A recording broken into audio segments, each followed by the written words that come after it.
Good morning students. आज हम करेंगे अंकेक्षण का क्षेत्र। अंकेक्षण का क्षेत्र से तात्पर्य अंकेक्षण के कार्य क्षेत्र से आशय उस परिधि से है जिसके बाहर अंकेक्षक अपने कार्य को नहीं ले जा सकता, यानी कि वो लिमिटेशंस, वो सीमाएं जिसके अंतर्गत रहकर ही अंकेक्षक को अपना कार्य करना होता है। इस कार्य क्षेत्र के निर्धारण से अंकेक्षक एक योजनाबद्ध तरीके से अपने समय और शक्ति का अधिकतम प्रयोग कर सकता है और साथ ही लापरवाही तथा कर्तव्य भंग के दोषों से अपने आप को मुक्त रख सकता है। ठीक है, तो इसमें आपको क्षेत्र के अंदर क्या लिख के आना है? क्षेत्र के अंदर ये लिख के आना होता है कि भी ऑडिटर को कौन कौन से काम करने हैं। इसमें आपको लिख के आना है भी एक ऑडिटर जो है, एक ऑडिटर की सीमाएं, लिमिटेशंस जिनके अंतर्गत रहकर वो उसको कार्य करना है, इसके अंतर्गत उसके अधिकार और दायित्व भी आ जाते हैं। अंकेक्षक जब किसी व्यापार या व्यवसाय के लेखों का अंकेक्षण कार्य आरंभ करता है तो वह सर्वप्रथम उसके पास ये समस्या आती है कि वह जांच किस सीमा तक करे। आगे हम पढ़ेंगे। ऑडिट जो है कई प्रकार का होता है। ऑडिट जैसे गहन ऑडिटिंग होती है और मामूली ऑडिटिंग होती है और कुछ किताबों की ऑडिटिंग होती है, सभी किताबों की ऑडिटिंग होती है। तो अब अंकेक्षण के क्षेत्र के अंतर्गत हम वो क्षेत्र, वो सीमाएं परिभाषित करते हैं जो ऑडिटर को करना है, जो कार्य उसको करना है और जो कार्य उसको नहीं करना है। तो वो सारी चीज़ें किसके अंदर आती हैं? अंकेक्षण का क्षेत्र के अंतर्गत आती है कि अगर जो भी नियोक्ता के द्वारा अंकेक्षक को कार्य दिया जाता है करने के लिए, वो कार्य उसका क्षेत्र डिफाइन करता है। इसमें एक एग्जाम्पल दे रखा है। प्राचीन काल में अंकेक्षण का क्षेत्र केवल रोकड़ बही की जांच तक सीमित था, क्योंकि व्यापारिक लेन देन प्राय नकद हुआ करते थे।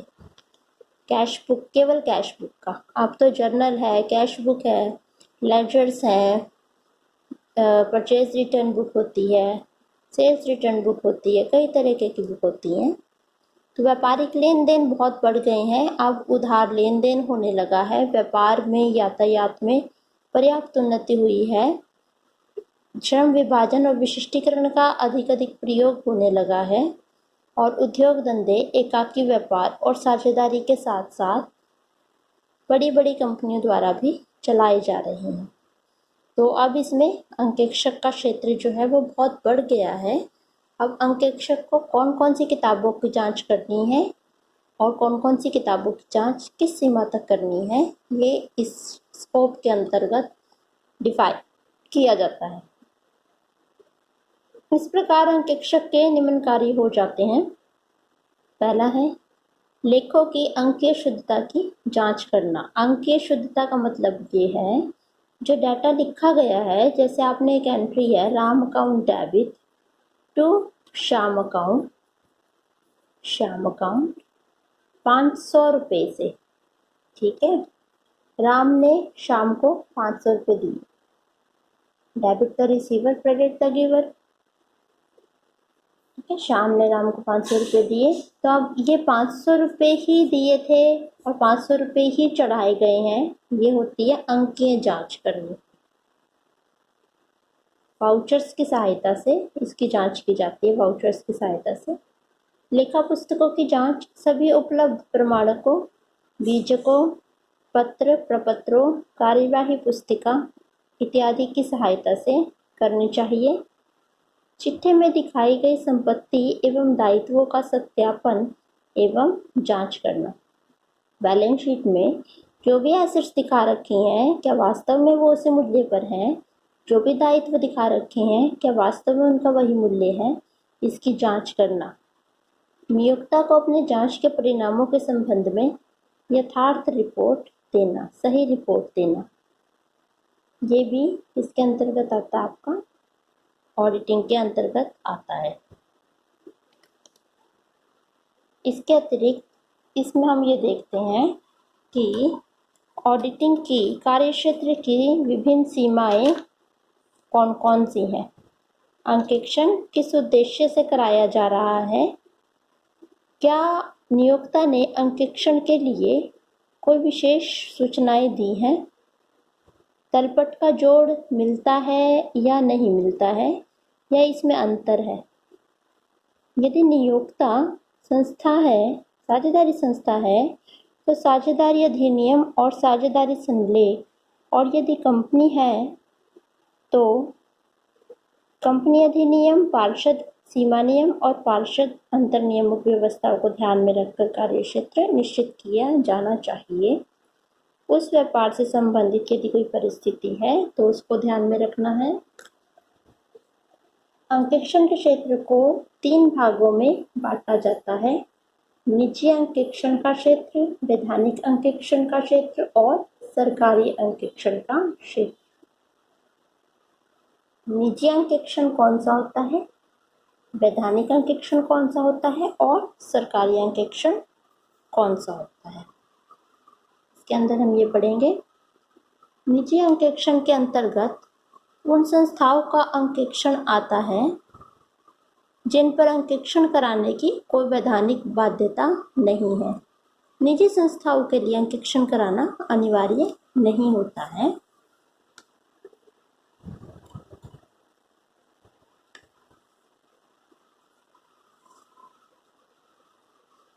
निजी संस्थाओं के लिए अंकेक्षण कराना वैधानिक रूप से अनिवार्य नहीं होता है। एकाकी व्यवसायी और साझेदारी संस्थाएं इसके कार्यक्षेत्र का निर्धारण करती है। जैसे कोई दुकानदार है, कोई आपके पड़ोस में कोई दुकान है, कोई साझेदारी संस्था है, ठीक है, प्राइवेट एजेंसी है कोई, तो उसमें जो भी क्षेत्र निर्धारित किया जाएगा वो उसका नियोक्ता करेगा। नियोक्ता को जो भी किताबें ऑडिट करवानी है या साझेदारी संलेख में जिन जिन बातों के बारे में लिखा गया है वही ऑडिटिंग का क्षेत्र निर्धारित करेंगे। दूसरा है वैधानिक अंकेक्षण का क्षेत्र। वैधानिक अंकेक्षण आपका कंपनीज पे लागू होता है जहाँ पे वैधानिक रूप से अंकेक्षण कराना अनिवार्य है। वैधानिक रूप से अनिवार्यता का मतलब ये होता है अगर कोई फर्म ऑडिटिंग नहीं करवाएगी तो उसके ऊपर कानूनी रूप से वाद प्रस्तुत किया जा सकता है। तो जिन कंपनियों में विधान ने कानून ने अनिवार्य कर रखा है ऑडिटिंग करवाना, तो वहाँ पे सभी प्रकार की किताबों की जांच की जाती है। अब ऑडिटिंग जो है वहाँ पे ऑडिटर किन किन पुस्तकों की जांच करेगा और कितने व्यवहारों की जांच करेगा, ये सारी चीज़ें जो है उस कंपनी के पार्षद सीमा नियम के अंतर्गत ही किया जाता है। पार्षद सीमा नियम के अंतर्गत इस बात का उल्लेख लिखा होता है।